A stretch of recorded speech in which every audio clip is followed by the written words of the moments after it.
인생의 마지막 순간, 당신은 무엇을 남기고 싶으신가요? 사람은 누구나 마지막 순간에 가장 중요한 말을 남깁니다. 평생을 살아오며 깨달은 가장 소중한 진리를 전하고자 합니다. 부처님께서도 80세의 나이로 열반에 드시기 직전 제자들에게 마지막 가르침을 남기셨습니다. 그 말씀은 2500년이 지난 지금도 우리에게 깊은 울림을 줍니다. 어느 스님께서 이 마지막 말씀에 대해 이렇게 설명하셨습니다. 부처님의 마지막 말씀은 단순한 작별 인사가 아니었습니다. 그것은 제자들이 앞으로 홀로 걸어가야 할 길에 대한 가장 간절한 당부였습니다. 그날 인도 쿠시나가라의 사라상수 아래 부처님은 제자들에게 둘러싸여 누워 계셨습니다. 제자들은 슬픔에 잠겨 있었습니다. 그토록 의지하던 스승님이 이제 곧 떠나신다는 사실을 받아들이기 어려웠습니다. 한 제자가 눈물을 흘리며 물었습니다. 스승님, 스승님께서 떠나시면 저희는 어떻게 해야 합니까? 그때 부처님께서는 평온한 목소리로 말씀하셨다고 전해집니다. 재행무상이니라. 모든 것은 변하느니라. 나 역시 변화를 피할 수 없느니라. 이 말씀의 의미를 한 스님께서 이렇게 풀어주셨습니다. 부처님조차도 늙고 병들고 죽는 것을 피할 수 없다는 말씀입니다. 이 세상에 영원한 것은 아무것도 없습니다. 변화는 슬픈 것이 아니라 자연스러운 진리입니다. 우리는 흔히 변화를 두려워합니다.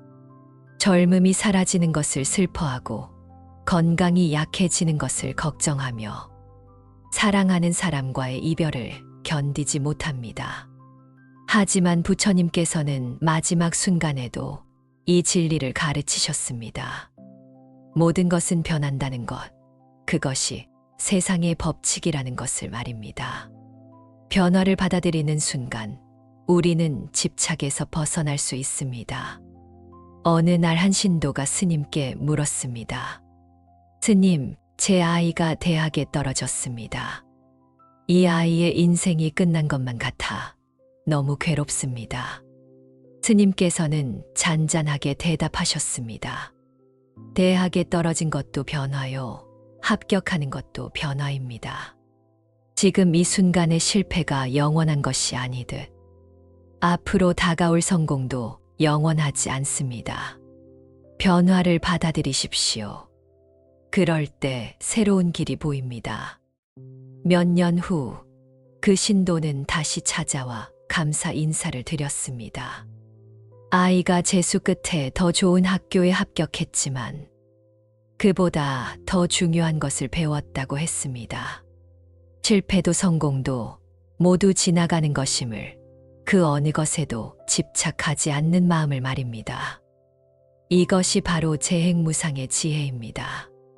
부처님께서는 이어서 두 번째 말씀을 하셨습니다.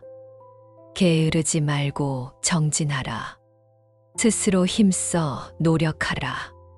한 스님께서 이 말씀에 대해 이렇게 설명하셨습니다. 부처님은 제자들에게 의지하라고 하지 않으셨습니다. 오히려 스스로 걸어가라고 하셨습니다. 깨달음은 누구도 대신해 줄 수 없기 때문입니다. 우리는 종종 누군가가 우리 문제를 해결해 주기를 바랍니다. 스승이나 부모님, 친구나 배우자가 우리 대신 답을 찾아주기를 기대합니다. 하지만 부처님의 가르침은 분명합니다. 스스로 힘써야 한다는 것입니다. 어느 절에 젊은 수행자가 있었습니다. 그는 매일 스님께 물었습니다. 스님, 제가 어떻게 하면 깨달을 수 있습니까? 스님은 매번 같은 대답만 하셨습니다. 앉아서 수행하십시오. 하지만 그 수행자는 계속해서 물었습니다. 어떤 방법이 가장 빠릅니까? 얼마나 오래 해야 합니까? 제가 제대로 하고 있는 건가요? 어느 날 스님께서 말씀하셨습니다. 당신은 길을 묻기만 하고 걷지 않습니다. 내가 당신 대신 걸어갈 수는 없습니다. 당신이 직접 한 걸음 한 걸음 내딛어야 합니다. 그제야 그 수행자는 깨달았습니다. 묻는 것보다 중요한 것은 실천하는 것임을 말입니다. 정진이란 거창한 것이 아닙니다. 매일 조금씩 꾸준히 나아가는 것입니다. 아침에 일어나서 명상하는 5분, 화가 날 때 심호흡하는 3번, 잠들기 전 오늘 하루를 돌아보는 짧은 시간, 이런 작은 실천들이 모여서 우리를 변화시킵니다. 한 스님께서 이런 이야기를 들려주셨습니다. 산을 오르는 사람을 보십시오. 한 걸음 한 걸음은 작지만 그 작은 걸음들이 모여서 마침내 정상에 도달합니다. 수행도 마찬가지입니다. 거창한 한 번의 깨달음보다 작은 실천의 반복이 더 중요합니다. 서울에 사는 김 씨는 오랫동안 화를 참지 못하는 성격 때문에 고민했습니다. 가족들과 자주 다투었고 직장에서도 문제가 되었습니다. 어느 날 저를 찾아가 스님께 조언을 구했습니다. 스님께서는 간단한 방법을 알려주셨습니다. 화가 날 때마다 10가지 세어보십시오. 그리고 깊은 숨을 한 번 쉬십시오. 매일 이것만 실천해 보십시오. 처음에는 너무 단순해서 효과가 있을까 의심했습니다. 하지만 매일 꾸준히 실천했습니다. 한 달이 지나자 변화가 느껴졌습니다. 화가 나는 순간 자동으로 숨을 쉬게 되었고 그 짧은 시간 동안 마음이 진정되었습니다. 1년이 지난 지금 김 씨의 삶은 완전히 달라졌습니다. 가족들과의 관계가 좋아졌고 직장 생활도 편안해졌습니다. 작은 실천이 제 인생을 바꿨습니다. 거창한 깨달음을 얻으려 하지 않고 매일 조금씩 나아지려고 노력했을 뿐입니다. 김 씨의 말입니다. 이것이 바로 부처님께서 말씀하신 정진입니다. 그리고 부처님께서는 마지막으로 가장 중요한 말씀을 하셨습니다. 자등명, 법등명. 스스로를 등불로 삼고 법을 등불로 삼아라. 이 말씀에 대해 한 스님께서 이렇게 설명하셨습니다. 어두운 밤길을 걸을 때 등불이 필요하듯 인생이라는 길을 걸을 때도 등불이 필요합니다. 그 등불은 다름 아닌 자기 자신과 부처님의 가르침입니다. 자등명이란 스스로를 믿으라는 말입니다. 다른 사람에게 의존하지 말고 내 안의 지혜를 믿으라는 뜻입니다. 법등명이란 부처님의 가르침을 따르라는 말입니다. 세상의 유혹이나 잘못된 길로 빠지지 말고 진리의 길을 걸으라는 의미입니다. 스님께서 제자들에게 이런 이야기를 들려주셨습니다. 등불은 밝히는 사람이 있어야 빛을 냅니다. 아무리 좋은 등불이 있어도 불을 켜지 않으면 소용없습니다. 부처님은 등불을 주신 것이 아니라 등불을 밝히는 방법을 가르쳐 주셨습니다. 우리 안에는 이미 지혜의 빛이 있습니다. 다만 그것을 발견하지 못하고 살아갈 뿐입니다. 부산에 사는 이 할머니는 70평생을 남편에게 의지하며 살았습니다. 큰 결정은 항상 남편이 했고 할머니는 그저 따르기만 했습니다. 남편이 세상을 떠나자 할머니는 막막했습니다. 혼자서는 아무것도 할 수 없을 것 같았습니다. 절에 가서 스님께 하소연했습니다.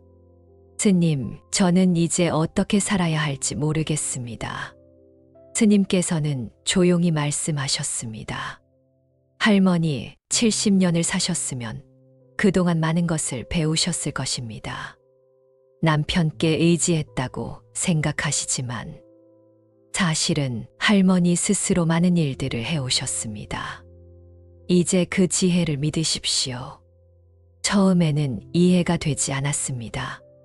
하지만 하루하루 살아가면서 할머니는 깨달았습니다. 집안일도 손자 돌보는 일도 이웃과 지내는 일도 사실은 자신이 해왔던 일들이었습니다. 다만 스스로를 믿지 못했을 뿐이었습니다. 지금 할머니는 혼자서도 잘 살아가고 계십니다. 오히려 전보다 더 당당하고 밝아졌습니다. 제 안에 이미 모든 것이 있었는데 그동안 그것을 몰랐습니다.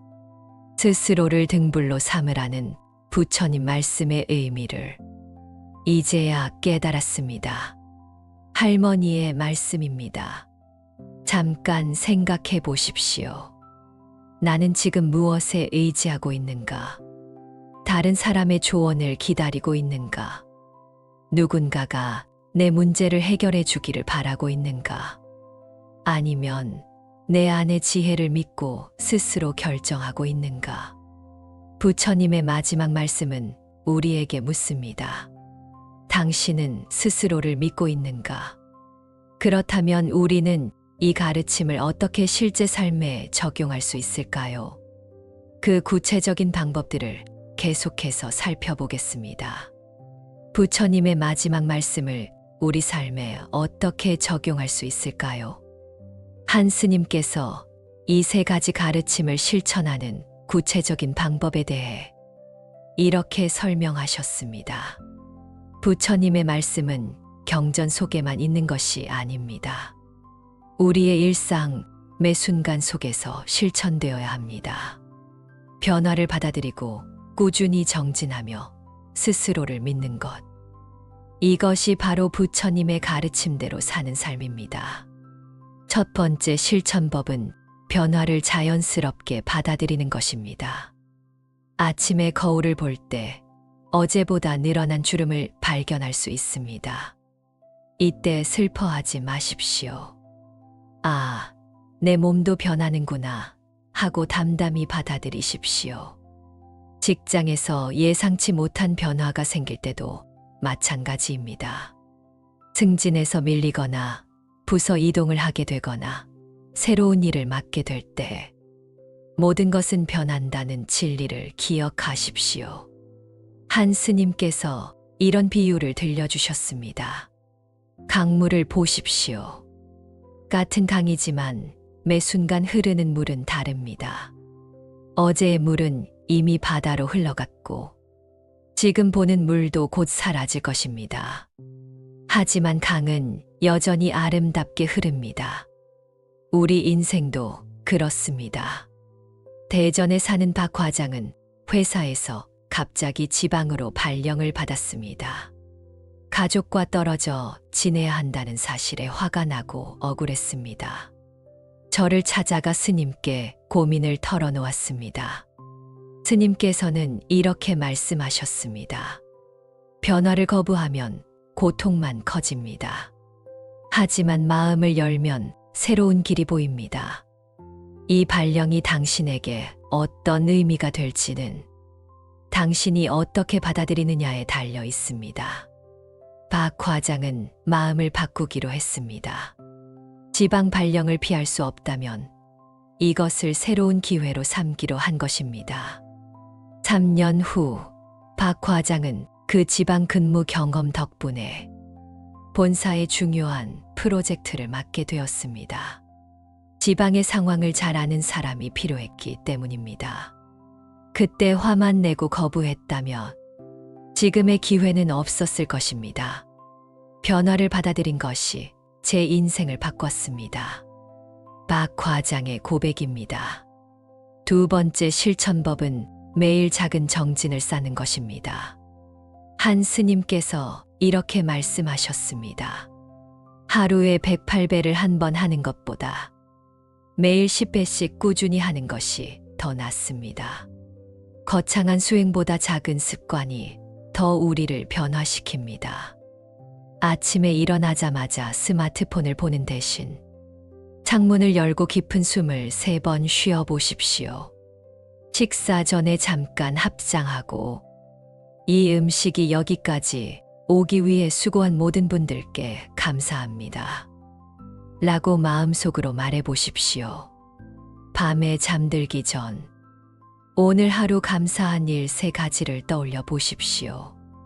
이런 작은 실천들이 쌓이면 삶이 달라집니다. 광주에 사는 최 씨는 심한 불면증으로 고생했습니다. 밤마다 잠을 이루지 못해 약을 먹어야 했습니다. 어느 날 절에서 스님께 조언을 구했습니다. 스님께서는 간단한 방법을 알려주셨습니다.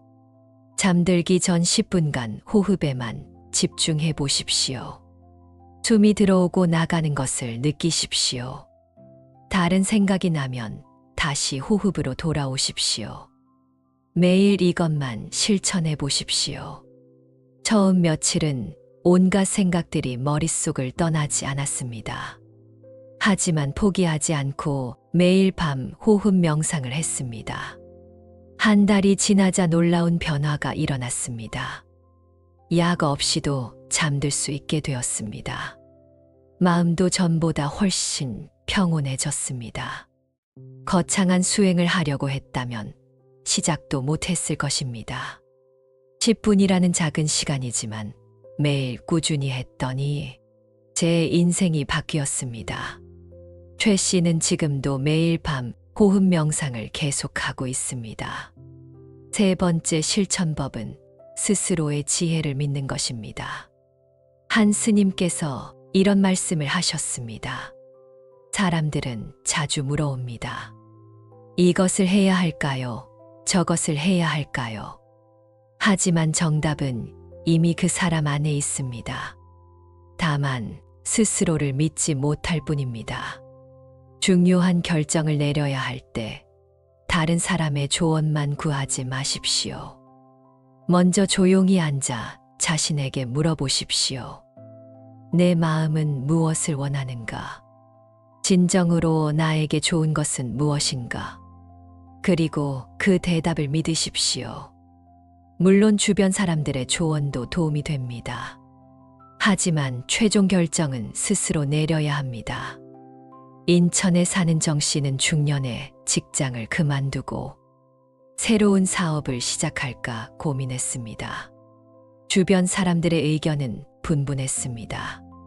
안정적인 직장을 왜 그만두냐는 사람도 있었고, 도전해봐라는 사람도 있었습니다. 혼란스러운 마음에 저를 찾아갔습니다.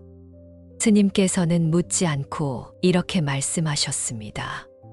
내가 당신에게 무엇을 하라고 할 수는 없습니다. 당신의 인생은 당신이 살아가는 것이니까요. 다만 조용히 앉아서 당신 마음의 소리를 들어보십시오.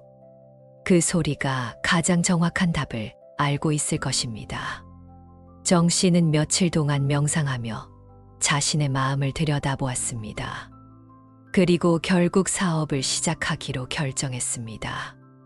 쉽지 않은 과정이었지만 스스로 내린 결정이기에 후회하지 않았습니다.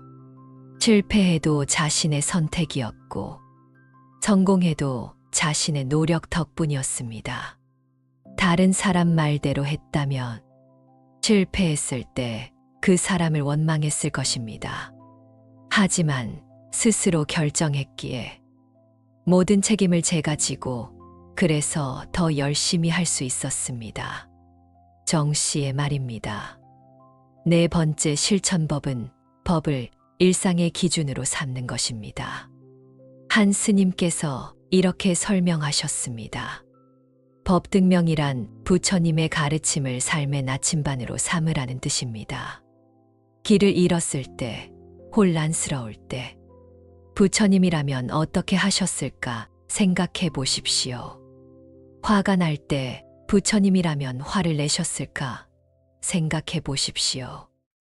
탐욕이 일어날 때 이것이 진정으로 필요한 것인가 물어보십시오.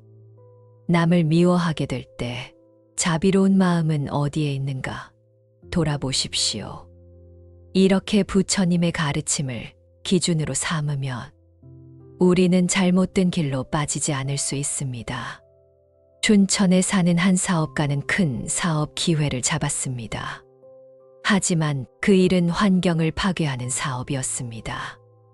돈은 많이 벌 수 있었지만 마음이 편하지 않았습니다. 스님께 고민을 털어놓았습니다. 스님께서는 이렇게 물으셨습니다. 부처님께서는 모든 생명을 소중히 여기라고 하셨습니다. 그 사업이 환경과 다른 생명들에게 어떤 영향을 미칠까요? 돈을 버는 것도 중요하지만 그것이 바른 방법인지 생각해 보십시오. 그 사업가는 고민 끝에 그 사업을 거절했습니다. 당장의 이익은 포기했지만 마음은 훨씬 가벼웠습니다. 나중에 더 좋은 기회가 찾아왔고 환경을 해치지 않으면서도 수익을 낼 수 있는 사업을 하게 되었습니다. 법을 따랐더니 복이 따라왔습니다. 부처님의 가르침대로 살면 당장은 손해인 것 같아도 결국은 더 큰 것을 얻게 됩니다. 그 사업가의 고백입니다. 5번째 실천법은 다른 사람에게도 등불이 되어주는 것입니다. 한 스님께서 이런 말씀을 하셨습니다. 우리가 부처님의 가르침으로 빛을 얻었다면 이제 다른 사람들에게도 그 빛을 나누어 주어야 합니다. 말로 가르치려 하지 말고 우리의 삶 자체가 등불이 되어야 합니다. 착한 행동을 하되 자랑하지 마십시오. 어려운 사람을 도우되 은혜를 바라지 마십시오. 부처님의 가르침을 전하되 강요하지 마십시오. 우리의 평온한 모습, 자비로운 행동, 지혜로운 선택이 다른 사람들에게 자연스럽게 영향을 미칩니다. 제주도에 사는 김할아버지는 매일 아침 동네 공원을 청소합니다. 누가 시킨 것도 아니고 돈을 받는 것도 아닙니다. 그냥 깨끗한 환경에서 사람들이 산책하기를 바라는 마음에서입니다. 처음에는 아무도 관심을 갖지 않았습니다. 하지만 몇 달이 지나자 변화가 일어났습니다. 한 중학생이 할아버지를 도와 쓰레기를 줍기 시작했습니다. 그러자 다른 주민들도 하나둘 동참했습니다. 이제는 여러 사람들이 자발적으로 공원을 관리합니다. 할아버지가 말로 설득한 것이 아닙니다. 그저 묵묵히 실천하는 모습이 다른 사람들의 마음을 움직인 것입니다. 제가 특별한 일을 한 건 아닙니다. 그냥 부처님 말씀대로 살려고 노력했을 뿐입니다. 제 작은 실천이 다른 분들에게 영향을 미칠 줄은 몰랐습니다. 김 할아버지의 말씀입니다. 이것이 바로 다른 사람에게 등불이 되어주는 것입니다. 이제 부처님의 마지막 말씀을 5가지 핵심으로 정리해 보겠습니다. 첫째, 모든 것은 변한다는 진리를 받아들이십시오. 좋은 일도 지나가고 나쁜 일도 지나갑니다. 젊음도 지나가고 늙음도 지나갑니다. 기쁨도 지나가고 슬픔도 지나갑니다. 변화를 두려워하지 말고 자연스럽게 받아들이십시오. 그럴 때 집착에서 벗어나 자유로워질 수 있습니다. 둘째, 게으르지 말고 꾸준히 정진하십시오. 거창한 수행보다 작은 실천이 더 중요합니다. 매일 조금씩 꾸준히 나아가십시오. 깨달음은 하루아침에 오는 것이 아니라 작은 실천들이 쌓여서 이루어지는 것입니다. 셋째, 스스로를 믿으십시오. 다른 사람에게 의존하지 마십시오. 당신 안에는 이미 모든 지혜가 있습니다. 조용히 앉아 당신 마음의 소리를 들으십시오. 그것이 가장 정확한 답을 알려줄 것입니다. 넷째, 부처님의 가르침을 삶의 기준으로 삼으십시오. 혼란스러울 때 부처님의 말씀을 떠올리십시오. 자비, 지혜, 평화의 길을 걸으십시오. 바른 길을 걸으면 비록 더디더라도 결국은 목적지에 도달하게 됩니다. 다섯째, 다른 사람에게도 등불이 되어 주십시오. 당신이 받은 빛을 나누어 주십시오. 말로 가르치려 하지 말고 삶으로 보여주십시오. 당신의 평화로운 모습이 다른 사람들에게 가장 큰 가르침이 될 것입니다. 이제 마지막으로 스스로에게 물어볼 질문들을 드리겠습니다. 나는 지금 어떤 변화를 받아들이지 못하고 있는가? 젊음의 상실인가? 관계의 변화인가? 환경의 변화인가? 그것을 받아들일 준비가 되어 있는가? 나는 매일 어떤 작은 실천을 하고 있는가? 아침 명상인가? 자비로운 말 한마디인가? 감사의 기도인가? 꾸준히 계속할 수 있는 작은 습관이 있는가? 나는 스스로를 믿고 있는가? 아니면 여전히 다른 사람의 인정을 바라고 있는가? 내 안의 지혜를 신뢰하고 있는가? 나는 부처님의 가르침대로 살고 있는가? 탐욕과 분노와 어리석음에서 벗어나고 있는가? 자비와 지혜의 길을 걷고 있는가? 나는 다른 사람에게 어떤 영향을 미치고 있는가? 내 삶이 다른 사람들에게 빛이 되고 있는가? 아니면 어둠을 들이우고 있는가? 이 질문들의 정답은 없습니다. 다만 이 질문들을 통해 우리는 자신을 돌아볼 수 있습니다. 부처님께서는 마지막 순간까지 우리를 걱정하셨습니다. 제자들이 홀로 남겨질 것을 염려하셨습니다. 하지만 부처님은 알고 계셨습니다. 제자들 안에 이미 모든 것이 갖추어져 있다는 것을 말입니다. 다만 제자들이 스스로를 믿지 못할까봐, 길을 잃고 헤맬까봐 걱정하셨습니다. 그래서 마지막 순간에 가장 중요한 말씀을 하셨습니다. 스스로를 등불로 삼으라. 법을 등불로 삼으라. 이 말씀은 2500년이 지난 지금도 여전히 유효합니다. 우리는 여전히 어둠 속을 걷고 있습니다. 어디로 가야 할지 모르고 방황합니다. 하지만 등불은 이미 우리 손에 있습니다. 우리 안에 있는 지혜의 빛, 부처님께서 전해주신 진리의 빛. 이제 그 등불을 밝힐 시간입니다. 스님께서 마지막으로 이런 말씀을 하셨습니다. 부처님께서는 떠나셨지만 가르침은 남아 있습니다. 그 가르침은 경전 속에만 있는 것이 아니라 우리의 삶 속에서 살아 숨쉬어야 합니다. 매 순간 부처님의 말씀을 기억하고 실천하십시오. 그것이 부처님께 보답하는 길입니다.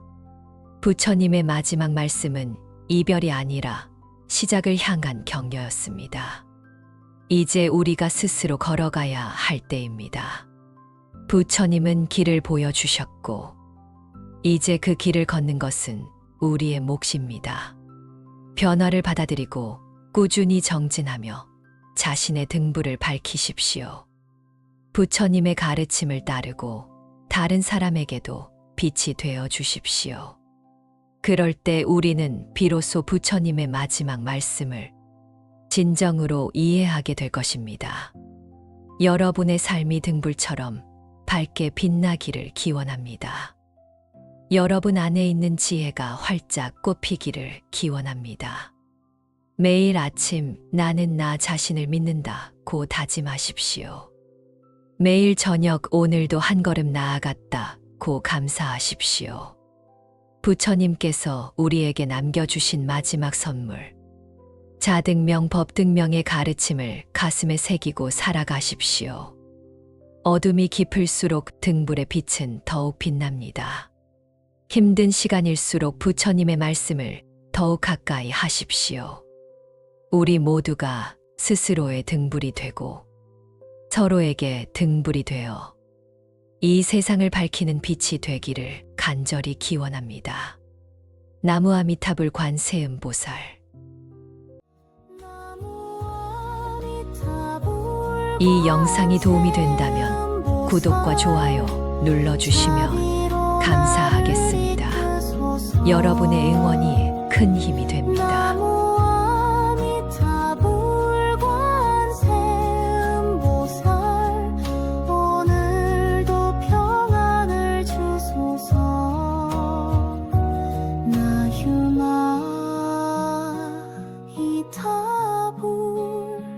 관세음보